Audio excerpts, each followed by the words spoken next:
Hello everyone. So the gold digger keeps digging.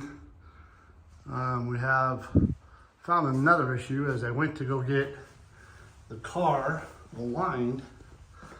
We found that the ear of the lower control arm is actually sitting, the frame is sitting on it. And that is not good.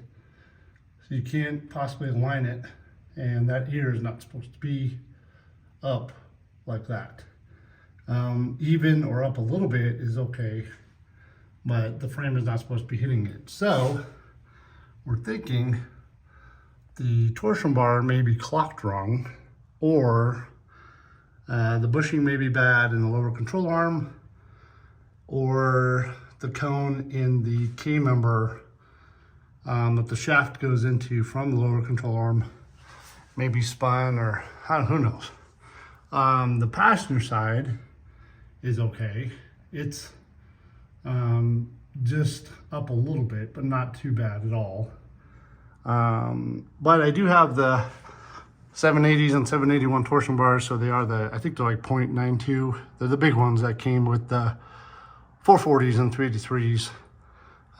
So we're gonna try to fix that today. Best friend with a 2-post lift makes it easier.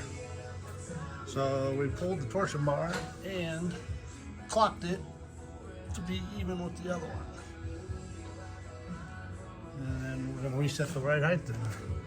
See what happens. See if that fixed it or not. All right, we figured out it was the lower control arm bushing that had to be replaced on this side. And the other side, we just did both of them just because, to be safe. And that seemed to fix everything. And then we readjusted the ride height and also went in for an alignment. We also painted these a little bit so they look a little bit better. A little bit more maybe factory. I know they were dipped and all that kind of stuff at the factory, but they are 100% better. The ride is so much better as well. So it is fixed and in time for summer riding.